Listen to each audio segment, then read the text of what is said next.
Hi quilting friends, and welcome to my little spot in Podunk.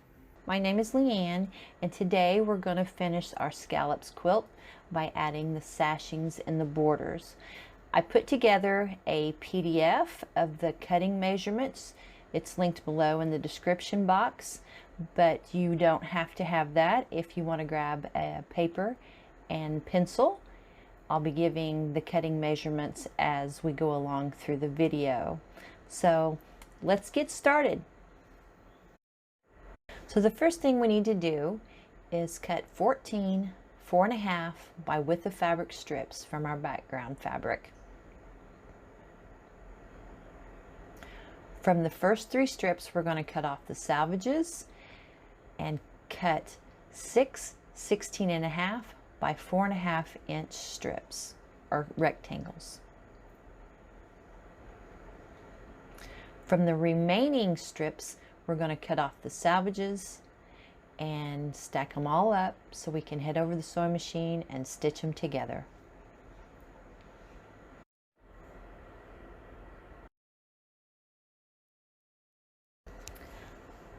I've brought all the width of fabric strips over that haven't been cut, and I'm going to lay them in my lap. And I just layer them right sides together and then put a pin down at the bottom edge to make sure they all stay nice and straight. And then I'll stitch a 1/4 inch seam as usual. Just keep going, stitching one right after another till I get them all stitched together.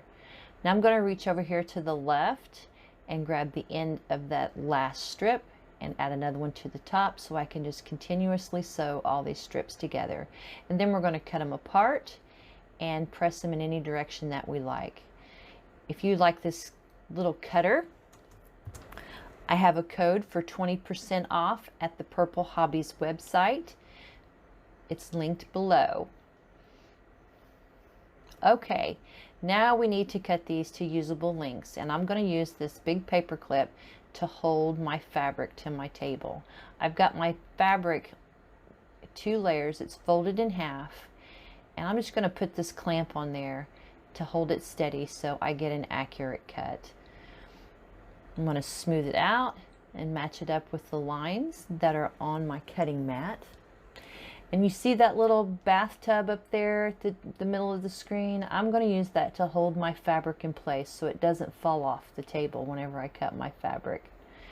So we're going to need to measure, and I've got a measuring tape that I've glued to the edge of my table. That's how I'm going to measure this. I'm not using my cutting mat to measure these.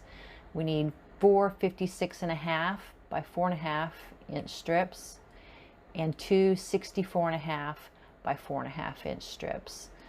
So I've just cut the 2, and I'm getting ready to cut 2 more 56.5 by 4.5.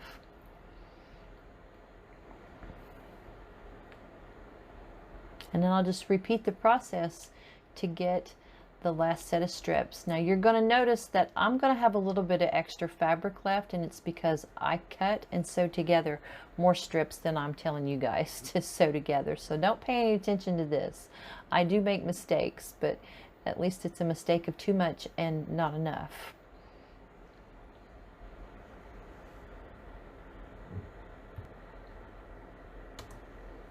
I've pulled all of my blocks and sashings off of the wall.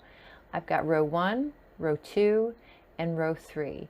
And I'm going to sew these together one row at a time. I've got them in the order that they're to be sewn, but I'm not going to sew them in this order. You'll see what I mean just here in a minute. So I'm going to pull off block 1 and pin it. Of course, you guys know I love to pin. It just helps me out with my accuracy, and I don't have to do as much trimming up later on. So I'm stitching the first piece of sashing to block 1. Then I'm going to reach over and grab the next sashing piece, but I'm not going to sew it to block 2. I'm going to sew it to the front of block 3.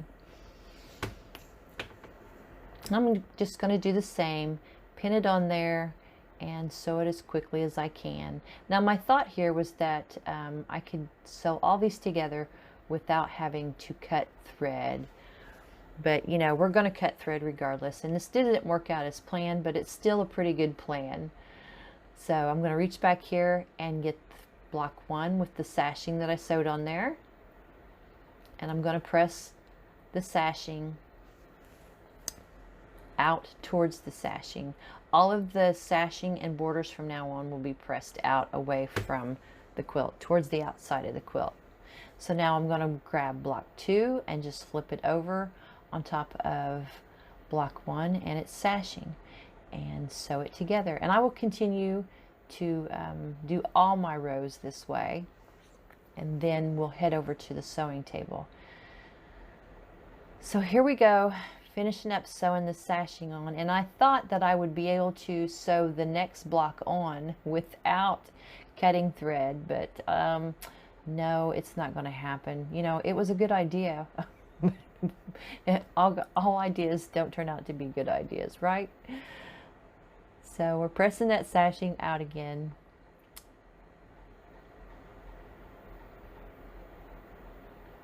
And here's where I'm checking to see if I can sew this on here without cutting the thread. No, ma'am, I cannot. So we'll just cut it. Then I flip block 3 over on top of block 2 and sew it together. After I get all these rows sewn together, I'm going to grab the middle row, which has block 4, 5, and 6, and head over to the cutting table so we can put the sashings, the long sashings, on the blocks.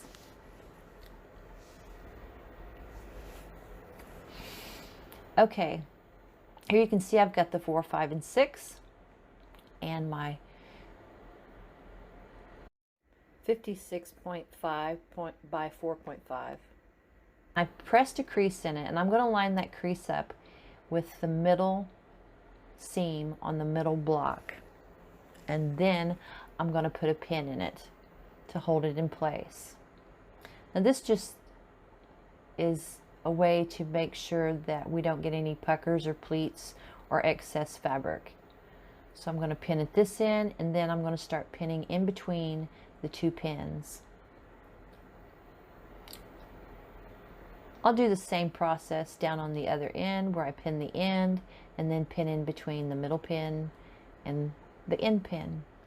And I'll complete the same process on the other side, and then go over to the sewing machine to sew both sashing strips to the middle row.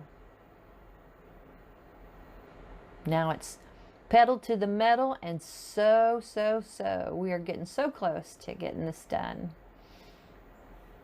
Now we're back over at the cutting table because we don't have cornerstones. We need to mark some cornerstones. Cornerstones allow us to line up our rows of blocks.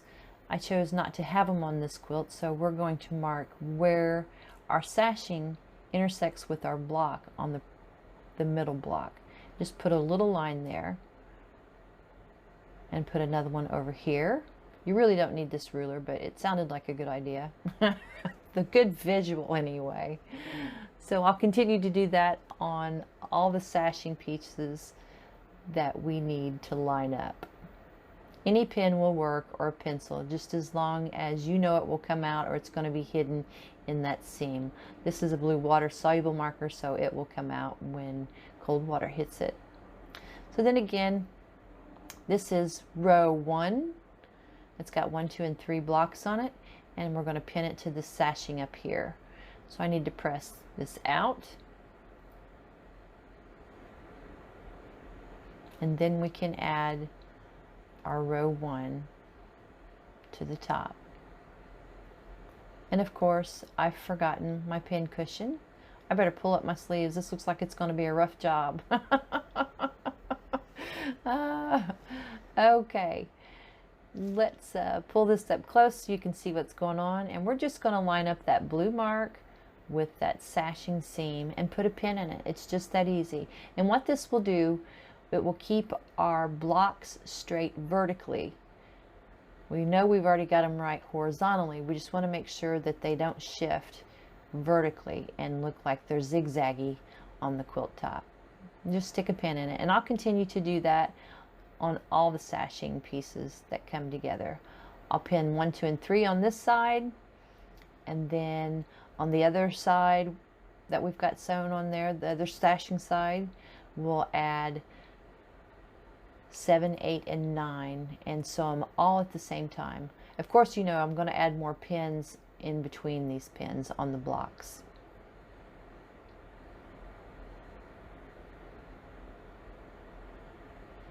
Now that we're at the sewing machine, it's pedal to the metal again. Put on some Johnny Cash or Loretta Lynn and just go, go, go.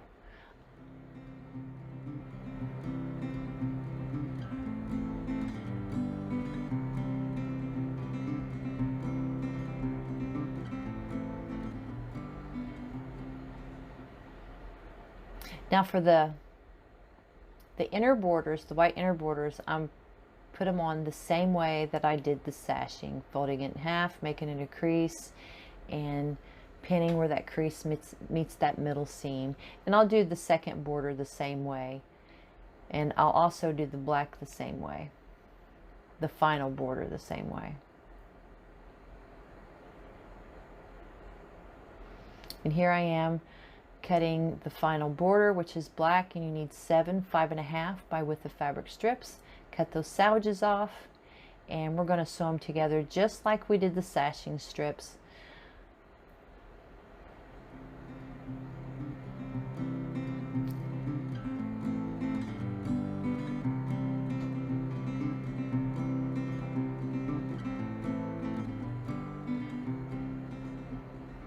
And I'm also going to cut them just like I did the sashing strips.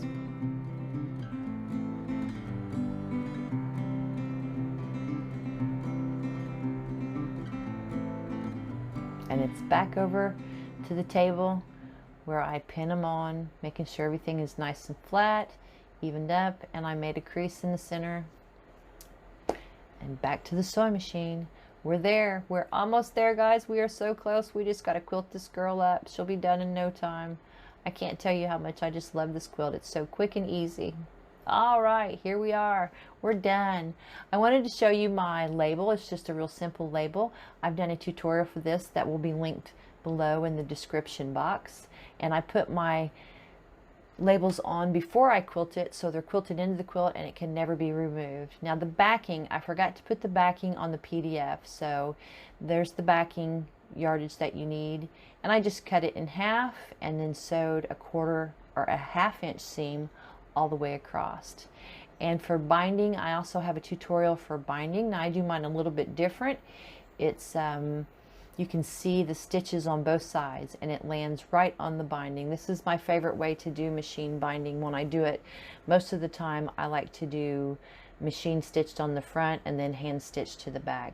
But as you can see, you cannot see the stitches on the back at all. They've landed directly on the binding on both sides. And on the black, it really doesn't show. I'm having a hard time seeing it myself. Okay, before I leave, I want to give you one more tip, and it's because I rarely work with black and I had this problem, lint. Oh my goodness. So I know a lot of people use the tape lint rollers, but I have this old lint catcher and I've had it for probably 10 years and I absolutely love it. It cost me like $2 at the dollar store and it's reusable. I never have to replace it. It picks it up, just lickety split like that, but you can only go one direction. If you go the opposite direction, oops, looky there. Oh, it's lint, but you know, it comes right off. I love this thing. Well, that's it, guys. Thank you for stopping by my little spot in Podunk. I look forward to seeing you back here again soon. If you like this video, please hit the thumbs up. It helps me out a lot and helps me keep bringing these videos to you.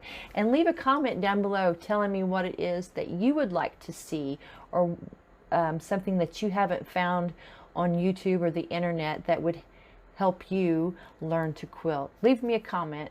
Thanks again, guys. I love you. Bye-bye.